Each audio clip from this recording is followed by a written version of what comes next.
Hey guys, welcome back to Creating Careers Podcast. On today's episode, I had a chance to sit down and talk with Todd. Chris is actually a recent college graduate based in the Birmingham area. He actually graduated from Samford University, and now he is on staff with Cedar Creative. Chris has an incredible background in photography as well as filmmaking, and it's really neat to be able to talk with somebody that's sort of young and up and starting, but also already so accomplished. It was really a great conversation about Chris's background and the kind of work that he has done and is doing. And it's one that I definitely enjoyed and am looking forward to sharing with you now. Check it out. All right, Todd, thank you so much for being a part of Creating Creators Podcast today, man. I'm really excited about this. Glad to be here. I do want to bring up real quick because I'm going to jump into the slides just because there's something I want to sort of hit right off the bat.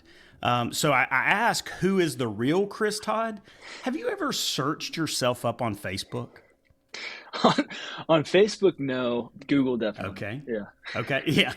We all do that at some point with Google. But I will tell you, there is a Chris Todd out there that representative from Tennessee, is that? Well, it's wild. This Chris Todd, he shows up over and over again. Okay, this is the Chris Todd right here. Let me just pull up his face real quick. So this guy right here. Okay, I don't know where he's from. Let me pull up back up. This is the same guy. Let me see. Got locked out and kept making accounts. This is the same guy. He's everywhere. This is the same guy. This is the same guy. Same guy. This one up here is the same. I mean, he literally shows up like 50 times in the search. So I'm like, your name is really. I mean, it doesn't seem like you have. Yeah. It doesn't seem like you had much of a Facebook presence. Mm-hmm. I did stalk quite a bit there looking for you. So I hope that's not too threatening. No. But that Chris Todd, man, I'm impressed. He has gone all in on like being found one way or another. So yeah, he's next pretty up interesting. In the influencer game. That's funny. So let me get back to the original question. Who is the real Chris Todd? Just tell me a little bit about yourself. Tell me where you come from, sort of your background. Yeah. I'm originally from just north of Atlanta in Norcross, Georgia. It's the home of Waffle House headquarters, at least corporate headquarters. It's really the only thing other than Alvin Kamara. That's the only claim to fame, I guess. I feel like that's a real claim right there. That's a badge of honor, especially nowadays. Like Waffle House has made a resurgence, I feel like, in the last probably 5 to 10 years. Yeah, no, it's a Waffle Home to me. Yeah, if you look at the receipt, back of the receipt of any Waffle House receipt, that's my hometown. So anyway, awesome. Grew up in Norcross, and then, I guess I ended up in Birmingham through Samford, so just graduated about a year ago. But other than that, I mean, I guess I work at Cedar Creative, so do a lot of photo, video, graphic design, came on full time with the team back in September. But before that, I was doing freelance photo, video, doing a lot with music. Used to play in concerts at Samford, then started working with a band. So, yeah. Nice. Well, I think you and I got to meet at the last meetup. I think you were able to make it too. So that was really great. And then I do appreciate you just sort of supporting that effort. The meetups have been really fun. I think I'm tentatively working on a third one. This will be the third one we've done, possibly in April. So sweet. Working on that now. I've got a sponsor that sort of wants to do it around an event. So hopefully that's going to happen, and I think it'll be fun. So always great to see everybody in person. Yeah, it was awesome. Really great to meet a lot of new people and just see the community come around the idea, and it's been fun. Yeah. Well, Cedar Creative is definitely one of those, I feel like, that everyone has so much respect for just the team there, the work that's being done. So that's really neat that you're working with that team. You're part of those projects. But tell me about your journey, like as a creative. What kind of stage did you go through? Like, where did you start learning? How did you refine your projects or your work? and then maybe even the different fields. Cause I know on your Instagram, I see a lot of photography as Mm-hmm. well as video. So like what kind of work all have you done? Yeah, so I guess growing up, I mean, I was homeschooled, so had a lot of time on my own playing with Legos. I mean, working with clay, painting, drawing, whatever it was. So I always just loved the art of making, and I think I was really drawn to photography because my mom had a camera and she was always taking pictures of me and my brother playing sports, and I became kind of obsessed with the idea of freezing a moment in time, just being able to capture something like that. So she would kind of let me play around with her camera a little bit. And then I guess it wasn't until my junior year of high school that my mom had gotten my dad a Fuji X-T1 for Christmas, and he hardly ever touched that thing. And I was like, hey, like, can I take this? We were doing a family trip, and I was like, hey, can I take this camera and just take some photos? And so did that, and then posted on Instagram, and some people were like, oh, these are really cool. And then I had one of my friends want me to take some family photos. They paid me like $50, and I was like, whoa, like this is kind of this superpower that I found that I can, make money doing, which I mean, again, it was only $50, but I was like, this is really, really cool. So kept doing that, did some headshots. And so really, I mean, kind of stumbled into a career or a job doing that through college. Started working for Samford Athletics and worked at a summer camp as a videographer. So started doing more and more digital art. But growing up, it was a lot of drawing, painting, that kind of thing. So it's kind of funny because I've stumbled into it and kind of, I mean, now I'm with Cedar, and I think they are such pure, I mean, film bros, basically. Like Right. it's been fun to learn from them. But they're really at the core of it just artists. Like if you talk to Ethan, you talk to Grayson, I mean they're artists, and so it's been fun to learn from them. But now I've kind of found myself wanting to do both, like bringing in the physical media to video. So I'm kind of working on some things, trying to, I don't know, I think it's interesting to be multidisciplinary, and Ethan's done some projects in the past where he's brought in like physical media things in interesting ways. Like right now we're doing, which I'm not sure how much I can talk about this, but we're doing a project for Mississippi Baptist Children's Village where we've made a dollhouse or bought a dollhouse, and we're like basically shot matching a dollhouse with some real life sets that we've built. And so I don't know, there's something about, I don't know, just the craft of it that really interests me now. So, I think I'm kind of at a point where I'm trying to figure out what I'm going to specialize in, I guess. But at the same time, I think there's strength in not doing that at all and just kind of pursuing what interests you at the time, and trying to become, the best, Renaissance man, I guess you could say. But there's one part of your background that I haven't heard you mention yet. I think you sort of alluded to it at one point talking about Legos, but you did, at least according to your bio on Cedar, you sort of started off doing Lego stop motion. Mm-hmm. I searched and searched trying to find something. I was like, surely this guy's got like a YouTube channel that's just hidden in the weeds somewhere.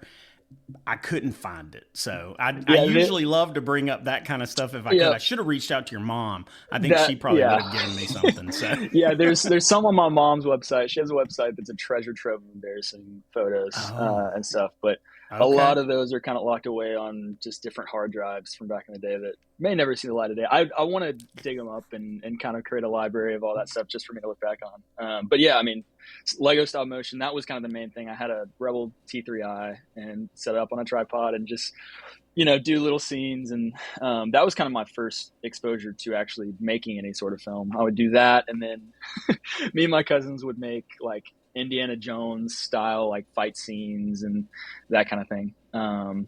But again, all of it was just for fun and it didn't really go anywhere, but it was just the enjoyment of making that with other people. And that's kind of something that Cedar, I feel like, captures that energy of just making films with your friends. But anyway, so stop motion was definitely the beginning. Well, Cedar is known for its incredible storytelling. I mean, that's one of their big things. It's almost like a mix of commercial and film, sort of combined into one. Like every single one of their pieces that I've seen recently, at least, just feel like it feels like you're watching more than a commercial. It feels like you're really taken on a journey. How did you end up landing specifically at Cedar? What was that sort of final, I guess, journey of your path? Yeah. So going into college, I actually I thought I was going to do data analytics. That was my goal. I was obsessed with sports, especially. I guess I can pan over and show you Atlanta United. But I wanted to Yeah, work for a they soccer team. they supposedly have like a really big data analytics program there. I They mean, like do, sort of yeah. world renowned, isn't it? Sort of, Hmm. from what I understand. I think I went there one day when I was a teacher. They were doing some type of career tech program, I think, in that building. Yeah. And I think even one of the main professors was talking to us about that. Hmm. Yeah, so I mean, obviously, I think they're the big ones for that kind of field. Yeah, yeah. So I mean, I went into college, and that was what I thought I wanted to do. I loved AP Stat in high school, and so started doing that. And then COVID happened, and I kind of started doing a lot of reassessing of kind of my life trajectory. And I was looking at my brother and my mom both are in the business world. My brother's in New York, and he works in finance, and I was kind of like, I need to do something that I can, make a living on, make a lot of money. And that was kind of my main goal. But I quickly realized, like, I'm going to get really burnt out if that's my main driver. Um, so at the end of my sophomore year, I initially was like a business major with a minor in Spanish. And I was really enjoying studying Spanish. So I ended up switching that to a Spanish major and then what's called a JMC major, journalism and mass communications, because I wanted to do more creative work. And Preston Little, we went to church together back in high school. And he was, I think, 4 or 5 years older than me. I still is. You caught up to him. Yeah. But I saw him my freshman year when he was at Samford shooting a video after he graduated, and I was like, that looks cool. Like, that's what I want to do. Uh, but again, I kind of like suppressed that for a long time. And so we started getting coffee, and he was kind of asking about what I was doing because he had seen my photography. And I basically straight up asked him, I was like, hey, like, I need an internship. I need to do something. And he was like, yeah, I mean, I don't know what that would look like, but I can talk to Kevin. So I started interning my junior year and then basically interned the rest of college. So I had one more year, but interning with them. And I mean, it really felt like they cared about me as an individual, not just what I could bring to the table as a creative. And I don't know, it was just fun. I mean, every shoot was really, really fun. Just loved hanging out with the guys. And so then it came to graduation, and I had a lunch meeting with Kevin, and I was like, "Hey, I need a job." So then we kind of started talking about what that would look like, and I still was working with a band, some of my good friends, and so they had or we were about to release their new album. So I was trying to make sure that whole release process went well. So I was kind of going on different like short tours with them, and then so I was doing freelance and then part time at Cedar, and then eventually came to the point where I was like, Kevin and I kept having scheduling conversations, and I was like, we just need to make this like full time happen. So we made that happen in September and haven't really looked back. Nice. What would you say, especially considering that? I mean, it looks like just based on your social presence, you had a really great time in college. Hmm. I would imagine that I mean, I know a lot of people know the field that we work in, the creative industry. College isn't required to Hmm. work in this, but what do you see really the benefit of your time in college, and how it's sort of helped you in in your creative career at this point? Yeah, yeah. I mean, it's funny because I mean we have Morgan Dickerson on the team. Didn't go to college. He's a year younger than me, but dude's got a kid and another one on the way, and I mean, it's just light years ahead of me when it comes to color or directing or any of these things. Just because he's been working in film for, I mean, 3 or 4 years longer than I have. So I mean, college is definitely something that is not needed in any sense of the word, and was something that I thought was going to propel me into a completely different career. Um, but it definitely has helped me with the networking aspect, I mean, still being in Birmingham, there's still a lot of Samford grads around. And I mean, there's always something random that we'll need for shoots. We'll need, I mean, cast members, extras. So that's always helpful. And then I think too, communication is such a huge aspect of what we do. I mean, trying to make film shoots happen, there's so many different pieces that have to be, like, you got to cross all your T's, dot all your I's. So knowing how to write an email, I mean, that's something that, I mean, I know some guys that didn't go to college, and they might not necessarily know how to properly write an email. So, you know, I mean, there's just like professionalism things you don't necessarily need, but it is helpful just kind of knowing how that works and not having to figure all that out. So I don't know. I mean, I wouldn't say there's anything that like is, I mean, I guess what college did do was give me the opportunity to, I mean, I had free time outside of class that I was, I mean, basically pouring all of my time into learning video for myself. I mean, I was just watching YouTube videos, trying different things in graphic design. And I had different organizations that I could do that for.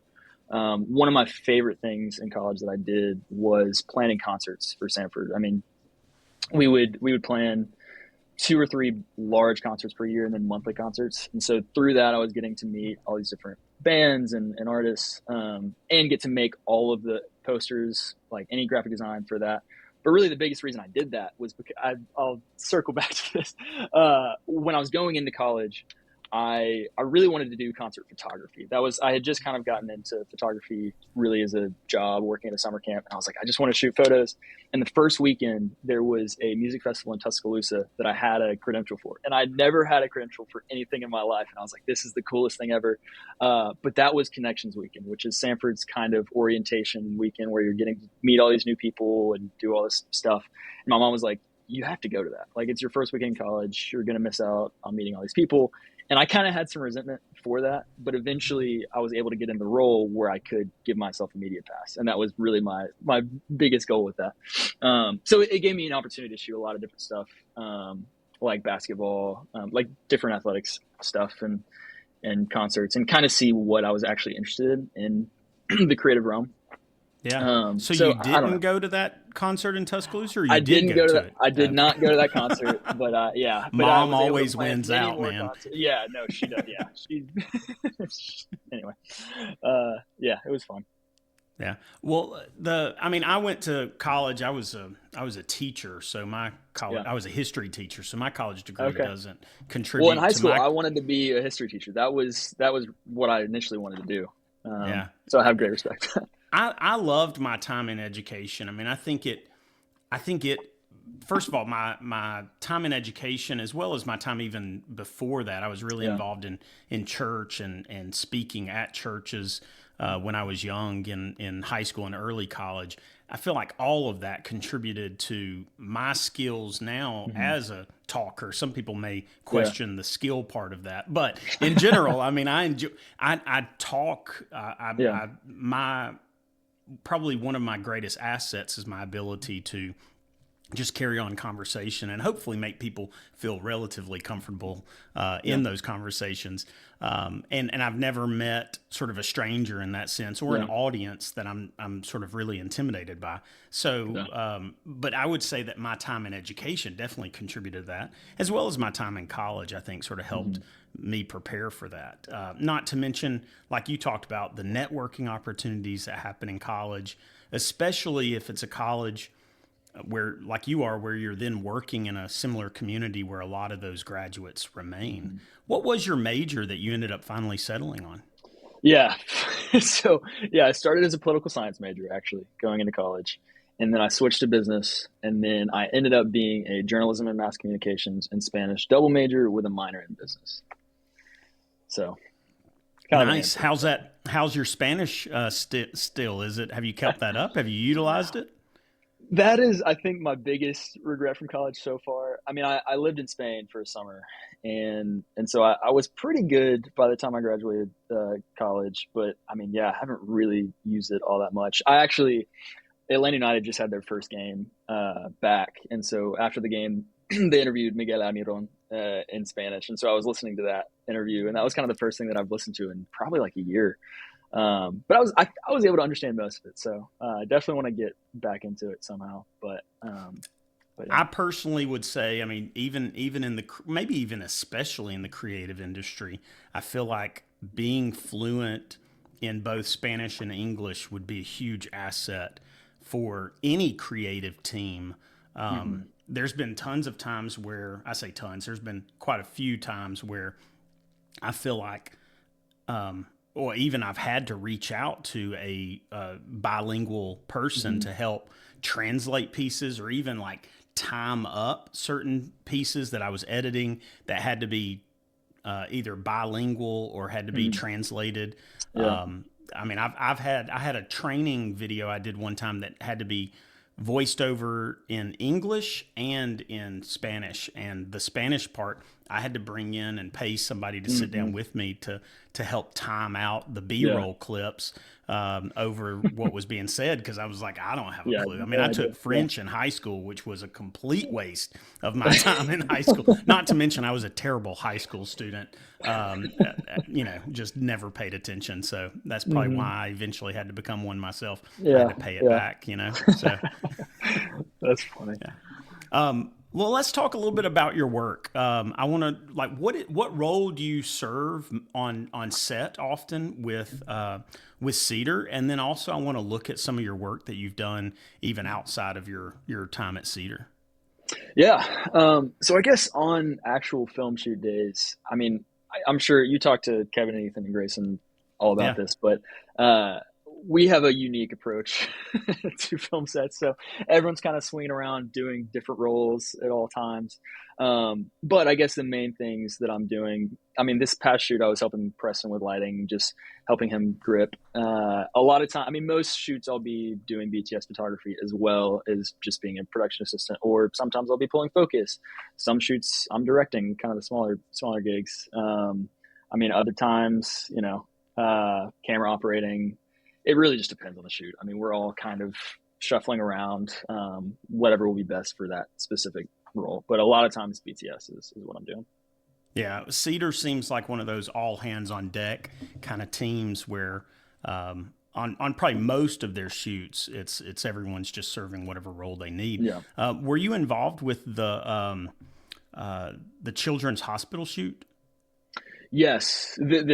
So we've had two. The first year that we did one, I actually had a medical issue, and I had to have surgery like right after it. So I was on set, and this is probably TMI, but essentially, I'll just say I had an abdominal issue, and so I was like, but it was one of my first bigger shoots with Cedar, and so I was trying to push through the pain, but essentially I had something like pushing through my abdominal wall and I was like in extreme pain, like carrying stuff, and I was like, I can't let these guys think that I'm like weak or something, and so I actually had to go to the hospital, get surgery, and I was in the hospital for like a week.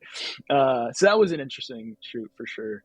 And then this past year we did another one that Grayson directed, and it was super fun. I mean, we went to a Barons game, shot that, and that's the one That's the one that I was talking about specifically, is the one with the Barons game where it was the lights, the kids hold up the lights, the fans at the game hold up the lights. Like that was just a really beautiful moment. I've seen that from the game. Like I've been at one of the Barons games when they do that, the 7th inning stretch where they, signal to Children's Hospital. My wife actually works in the NICU at UAB and at Children's. So she's worked with Children's for the past 15 years. So she's been there and seen it from that end. And I felt like as a fan, as a fan at the Barons game, a lot of times you don't really get the big picture of it because the hospital you're not seeing their faces.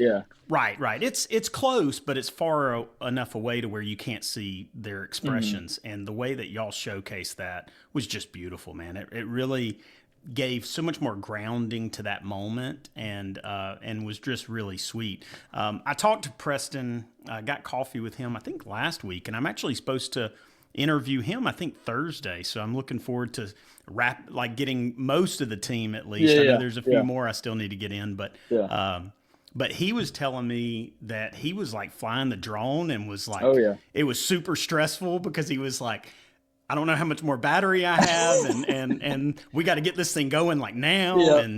So I mean Go ahead. You What talk was about it an all like? hands. Well, yeah, you talk about an all hands on deck shoot. I mean, we had our whole team there.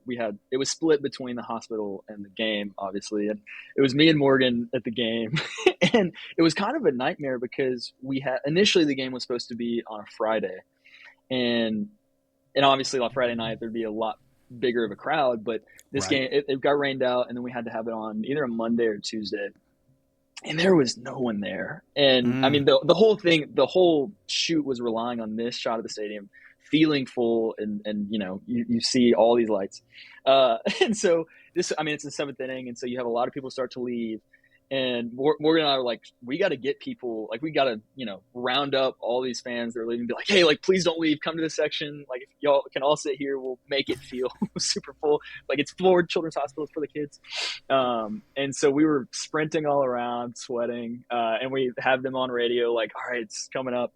But yeah, I mean, that whole shoot, whenever I'm at Children's, it's just a super sweet time. Like, it should be such a depressing place, but the nurses make it such a warm and inviting place for the kids, and they're all just having so much fun.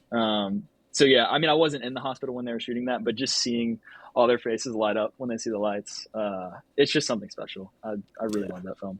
Yeah, well, y'all did a great job showcasing that, and it was neat to sort of have experienced it from from my wife's perspective and my perspective, and get to see it in that video was really meaningful. So, all right, so let's talk about some of the photography work that you do.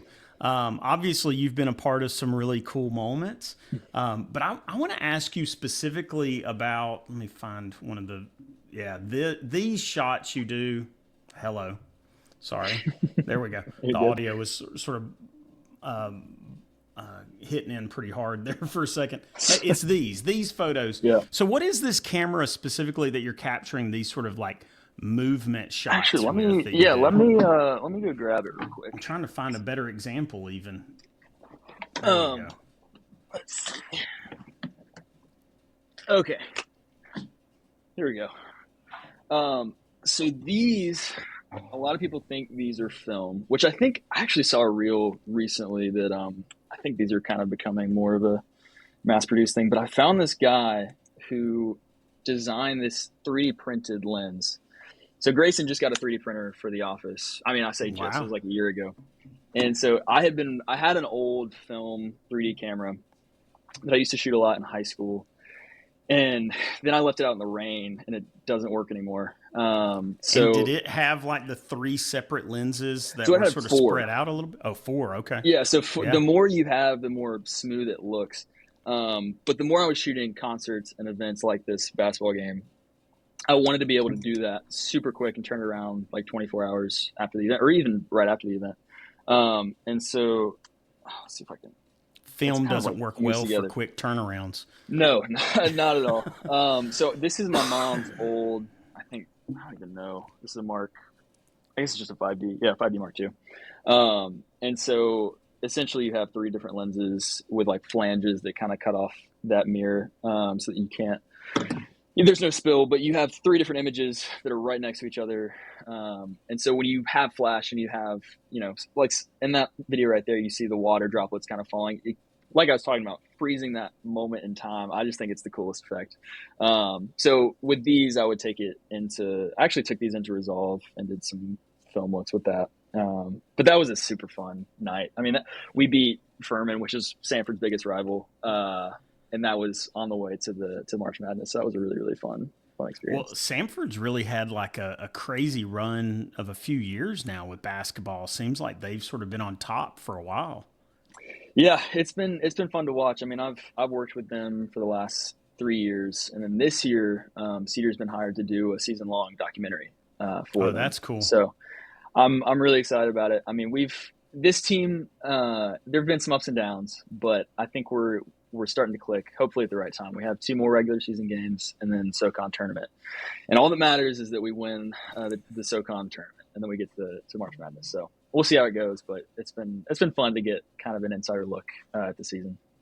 Yeah, that's cool. That camera does some really cool effects. I have seen those used before but more on, I think I've seen like the actual, maybe it's the film camera or maybe there's a digital version of that, but I feel like I've seen that stuff used before. But that being just like a 3D printed lens, it obviously works really well for social media because you pretty much already get in one image 3 different vertical images. Yeah.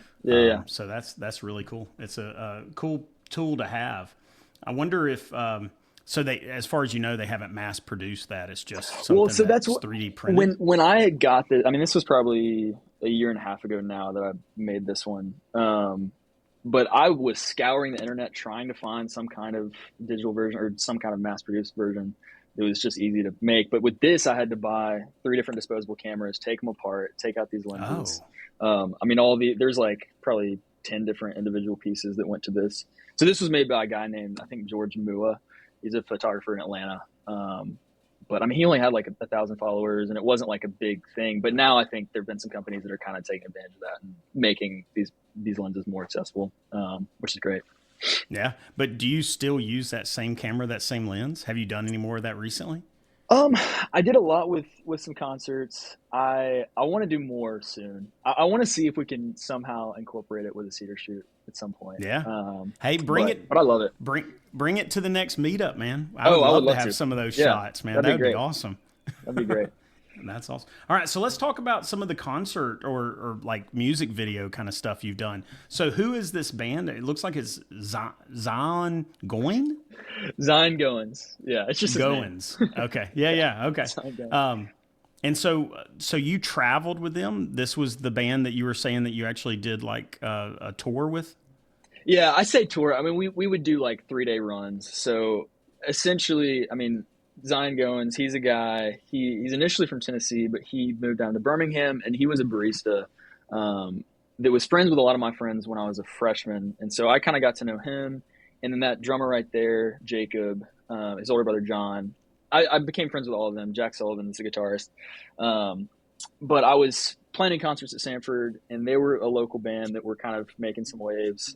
And so I was like, we got to have them play some shows. And so again, I kind of knew Jacob from that first show that they played at Samford. And then after the second show they played the next year, they had a show the next night in Atlanta. And they were like, oh, like if you want to come along, like we'd love to have you. And so I just brought my camera and started shooting concerts and basically just started showing up to every concert they had. So I've probably shot, 30 or 40 of their shows at this point. But they released an album last year. And now they're kind of all in different places now. Zion's in Kentucky. Jacob and John. Jacob's here in Birmingham. He's still at Samford. John's in Coleman. So I think we're trying to figure out what the next album looks like now. And now that I'm full time at Cedar, I can't devote as much time to it. But it's so fun to be around. Like one of those videos is of the whole album recording process, which was just so fun to be a part of. Yeah, that was that one. Yeah. So I recorded that album in Atlanta, and Zion's a guy who some of those songs were still being written when we were in the studio. And so there were a couple of times where I got to just kind of sit outside with him, just filming his whole writing process and them trying to make those songs come together in the studio. So it was a really, really fun, pure creative experience that I'll never forget. It was awesome. You know, I heard somebody say recently, they were talking about college students having more time than they realize, like more time, like free time. And I don't know how true that is fully. Definitely as you get older, you know, I'm in my 40s now. I've got 4 kids. My kids are all busy with various things. I've got, you know, my work, my wife's work, family travel. I mean, there's a lot of commitment that you have whenever you get older that maybe whenever you're younger and in college you don't have. It's such a great time to be able to do things like this. I mean, and so I do think that there is a level of that ability that you have when you're younger to sort of explore different options that, I mean, me as a 40-year-old man with 4 kids couldn't go and travel with a band, at least not without some pretty significant marriage repercussions potentially. So, but yeah, it's really cool that you had that opportunity to sort of do that. What would you say is your favorite type of work that you've been able to do over the years? Yeah, I mean, I would say that stuff right there, I think I've always wanted to make documentaries, which that's kind of a weird. I mean, I feel like most filmmakers don't really want to go that route initially, They but want there's to do something like about feature films, you think, yeah, or feature yeah. films, more artistic. I mean, I guess it depends on the person, obviously, but I think telling true stories, telling stories of people that actually exist, and I mean, getting an insider and intimate look at the creative process, or like the Samford basketball documentary, getting to see these coaches and how they work. That's the stuff that's inspiring to me, seeing interesting people do what they do best. So I don't know. It's interesting because I've kind of shifted initially I wanted to be a soccer photographer, or working in data analytics. I wanted to be close to soccer, whatever that looked like. And then when I got to college, I kind of realized that I didn't necessarily care as much about that as I thought I did. And then it kind of turned into the band stuff and the music stuff. And I think what I realized is that I care more about the people that I'm doing those things with than the actual activity or whatever. So I just love getting to know interesting people. And we talk about it all the time at Cedar, like getting to interview interesting people. I mean, we've done videos for Alabama Power for former convicts that have been reintegrated into the system through tree trimming. And those are people that we, on a day-to-day basis, would never get to sit down and have like a raw conversation with. But this profession gives us the opportunity to do that. And that's something that is so special and unique, and just a joy and a blessing. So, yeah. I don't know. That's my favorite part of it is getting to hear different stories from people that are much more interesting than myself. Well, I think you're pretty interesting. I think you've got a really interesting background, and obviously the work that you're getting to do now is very interesting. But I too, I think would say that's one of my favorite things about the kind of work I get to do. I work with school systems doing video and photography now. That's sort of it was my full-time job with Shelby County Schools, and now it's my business that I just started. That's the kind of work that I do. That's sort of the niche that I've found. And it is really incredible to interview like a bus driver that you find out has so much bigger of a mission to what he's doing than you ever sort of imagine. You just think of it being, oh, he's just a bus driver. But whenever you get to talk with him, you find out that, you know, he values the time and the influence that he has on those kids, and just even being the first smile of the day that they experience, you know, and so you get to find out the characters behind the jobs. You get to find out the moments that really make a difference in kids' lives and in these teachers or bus drivers or custodians' lives. And definitely it's neat to be able to shine a light and tell a story that otherwise would go untold. Yeah.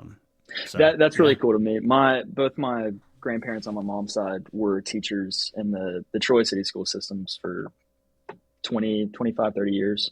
And just seeing the impact that they had on their communities, and knowing, I mean, their stories haven't really necessarily been told, but they've impacted so many lives. So teaching, I mean, it's such an incredible profession. And so I think that's really cool. Yeah, we'll tell Cedar I'm really close to stealing you away from them then. Okay, sounds good. I'll let him know. All right, well, let's talk about advice that you would have for, I guess, beginning creatives, or the best piece of advice that maybe you've received. Yeah, I think what you're doing is really incredible for this. But I think surrounding yourself with people that are creatively inspiring to you is huge. I think once I got out of college, I was half time or part-time freelance. And although I thought that would launch me to new levels, I think the time that I was freelance is when I stagnated the most, because I wasn't necessarily having any conversations with anyone else, and I was just kind of in my own head, and wasn't really learning. I mean, you have to be very, very driven as a freelancer to continually grow, get more work, and do all of that. And I have so much respect for people who can do that effectively. And I would also say be bold. I think the only reason that I have the full-time job that I have is because I went out and I asked Preston, hey, like I need an internship. And I asked Kevin, hey, I need a job, which they weren't necessarily thinking about that at the time. But if you go out there, have those conversations, put yourself out there, that's really what's going to take you the farthest. I mean, a lot of times, me, myself included, just thinks that, oh, like if I just put enough work out there, someone's going to tap me on the shoulder, be like, hey, here's like a golden opportunity on a platter. But that's not necessarily how it always works. Sometimes it does. Sometimes people blow up and, you know, their life has changed. But a lot of times it's all about conversations, connection, and just putting yourself out there. Yeah. So that's what I've told people so many times, like, Instagram is such a great place for creatives, specifically to discover other people, but also to reach out to those people. The creative community in Birmingham has been so willing to communicate, so willing to share, so willing to like bring people on set. I mean, it really is a great opportunity out there if people are just willing to put themselves, sort of insert themselves in a conversation and you know, just simply ask, you know. It seems 100%. like so many people are willing to bring you on. And being a student oftentimes is a huge advantage. I mean, if a 40-year-old man says, hey, I want to come on set sometime, people are like, that's a little weird, you know. But for you, I mean, Yeah. if you're in college and you're looking for an internship, just volunteering your time, just saying this is something I'm interested in doing, would love to get on set sometime. I don't know anybody that turns that down. Most 100%. companies, even if they're not looking for somebody, are willing to at least offer an Can always opportunity. use And who extra hands. knows? Yeah, and who knows who you might meet that ends up leading to an opportunity on, you know, later off of that set. So Yeah. that's cool, man. Well, definitely good advice. And let's talk about this center picture right here. That sounded like it was a crazy day, man. It was wild. It was wild. Yeah, I mean, that was when I was part-time at Cedar. And I mean, Delane, we lived together, I guess the first summer that I actually was interning at Cedar. But lived Such a together. talented dude. He's such a Yeah, talented he's guy. incredible. I don't think I have any relationships that are more pure creatively. Like I just love hanging out with him and we're just always like chatting, thinking about ideas. I mean, he's working on a video that's going to be really, really cool. That he's been working on for, I think, about a year now. Anyway, but we lived together a couple summers ago and, we worked together on some other projects, but yeah, he just called me up and was like, "Hey, just got a call from Pete Buttigieg's office." And I was like, "Oh, okay." And he was like, "What are you doing tomorrow?" I was like, "I'm working, but maybe we can make something happen." So talked to Kevin about it, and yeah, they let me go out for the day. So that was a fun challenge to tackle with him and Brian Johnson. It was a fun day. Yeah, he talked about it when I interviewed him. He talked about it and talked about how, you know, the video makes it look like he had all this time with them, but he was talking about like they were going from this spot and walking about 20 yards, and in that Yep. amount of time I had to get it all done. And it's like, Yep. that's pretty impressive. And it looks like it's just them on the street, but really he talks about there's a whole like Oh, so media many people. like Yeah. group just on the other side of the sidewalk from him. Yeah, it was such an interesting experience just to see. I mean, yeah, how much I don't know. Yeah, there were literally, I mean, 50 people behind me, and like you said, we had literally 30 seconds with him, and so we were like, we spent like 3 or 4 hours the day before trying to figure out what we would ask. We were thinking about doing something with a bike. And when it came to it, it was like, all right, you have 30 seconds. And then we just kind of went with it. And yeah, he did a great job. I mean, he was so nervous, but he didn't come across that way at all. Like, I mean, he talked to them and yeah, it's been cool to see. Cause he like had never met any of them before. And now he has Mayor Woodfin's number and they'll text sometimes. Like, it's just kind of crazy. That is crazy. But yeah. It's in video editing. I've always said it's not what people see, it's what they don't see. You know, that's so important. I mean, it's like, all right, well, which angle are you going to see? Where are you going to cut so you don't show this other part? Just whatever's in that frame. That's all it matters. Exactly. Yeah. That was a really cool moment and a cool experience, I would imagine, for all of y'all involved. Yeah. So, all right. So let's talk about this for just a moment, okay?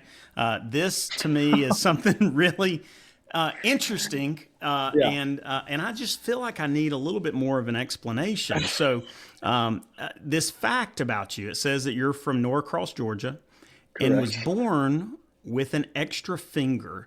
I just wonder, do you still have this extra finger, and how much has it benefited you in your creative field that you work in? I wish I could say I still had it. Yeah, it would be neat. It would be awesome. Could probably pull focus or something with it. Was it like an extra pinky? So it was right here. I don't know if you're able to see that. There's a scar right there. So it was just a little extra digit right there. It's called polydactyly is the condition. Yeah. But I had it removed when I was like 2 years old because I kept like chewing on it and all that stuff. My mom was like, it's gonna get infected, and she was like, we gotta get rid of that. But yeah, I had it for a while. But that's my go-to fun fact every time. Yeah. So my wife's granddad on her mom's side had an extra pinky. It was this little. I don't think he had any control over it whatsoever. Yeah, same way for me. But he had it, I mean, all the way up, I mean, his whole life. And so we would go over to their house, and you'd just see this little extra digit hanging off his hand. And did he ever wear gloves, like, ever in his life? I'm not really sure. I would imagine he did. Yeah. It wasn't very large. It was really sort of small and looked like almost like a baby's finger a little bit. Yeah. And he played guitar. I don't think it aided him at all. But that would have been cool, wouldn't it? It's like suddenly, he's got like a 7-string guitar and playing that 7th string. So, but yeah, so I was curious. I mean, I saw this come up in a couple of mentions of you. Really? Yeah, like there was at least 2. This post, and I feel like there was one other, maybe an article or something. Yeah. I don't know.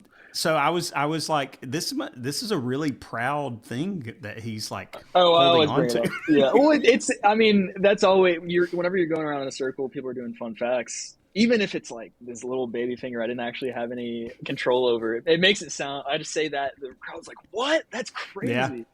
But yeah. Anyway.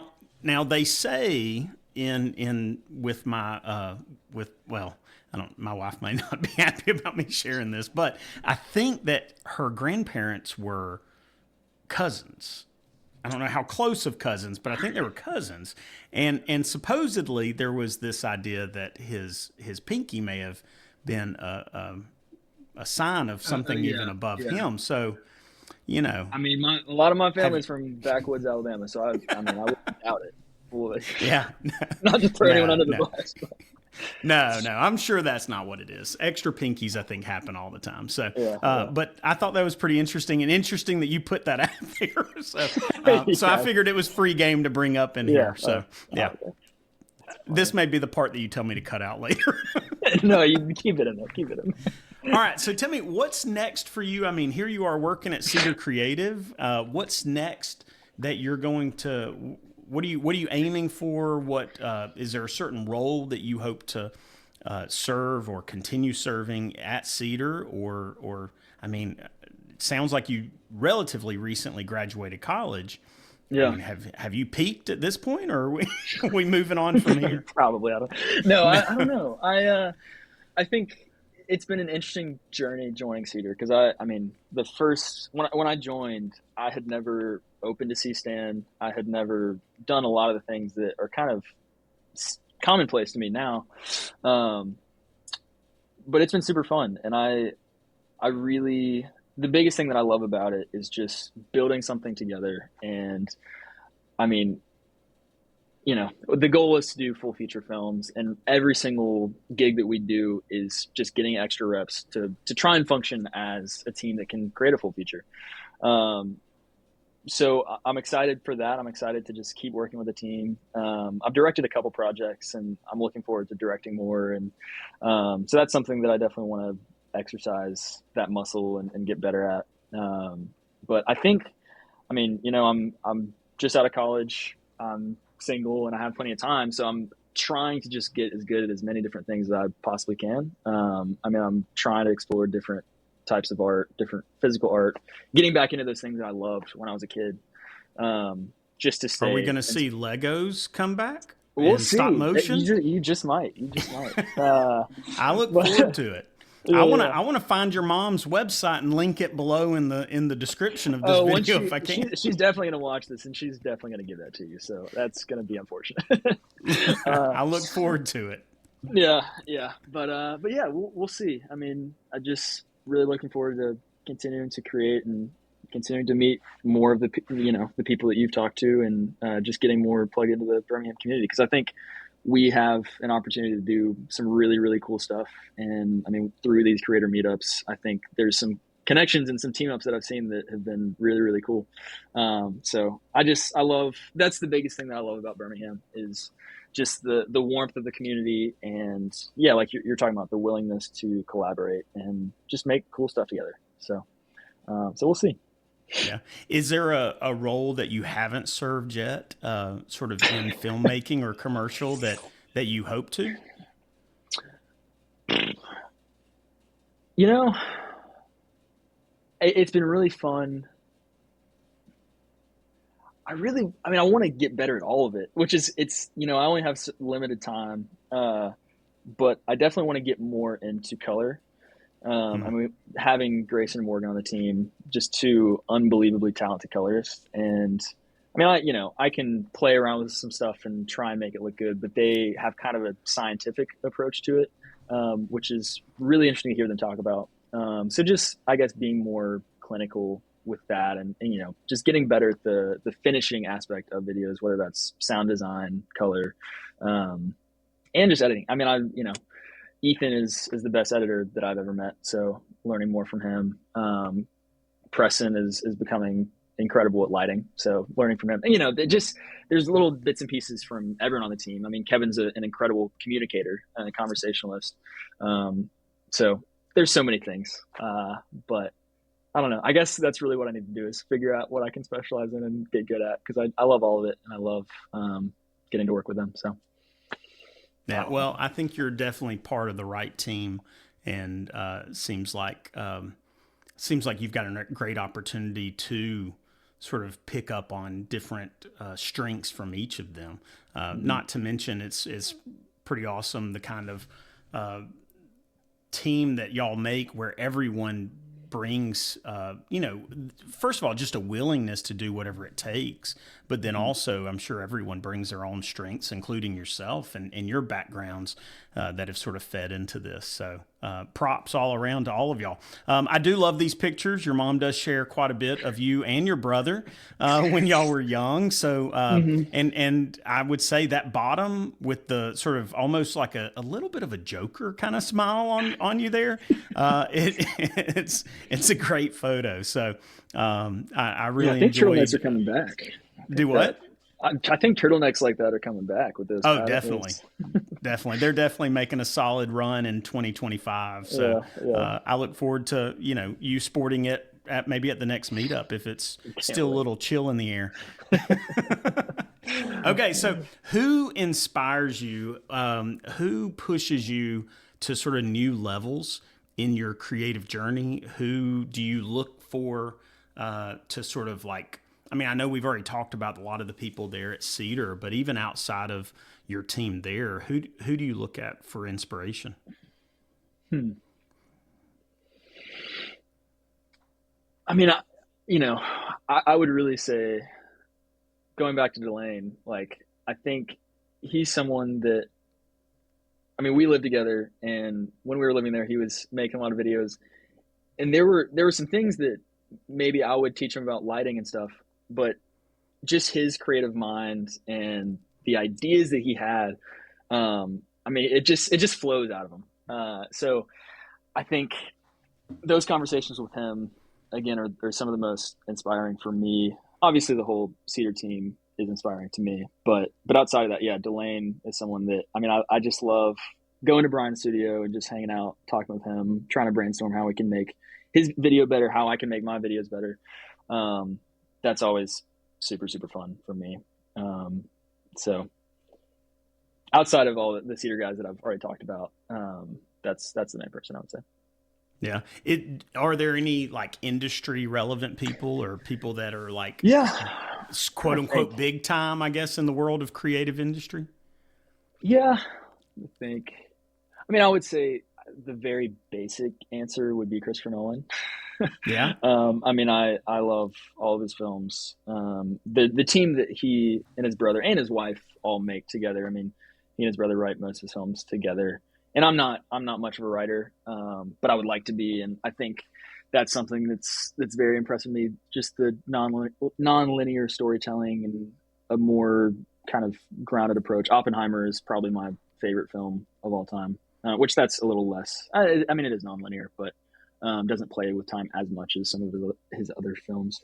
But other than that, I mean, there's a lot of concert photographers that I really enjoy. I think, well, I will say, coming into high school, my favorite band was 21 Pilots, and they were kind of the band that got me interested in music, because when I was homeschooled, I didn't have a Spotify. I didn't really listen to music, but the guys that did their photos and videos, Mark Eshelman and Brad Heaton, were two guys that I really looked up to. And I wanted to be just like Mark Eshelman, basically following a band from, I mean, their infancy, and then becoming big, or even not. I mean, it's really just about the journey of that and the personalities. So that's kind of how I fell in love with that band, was through his videos.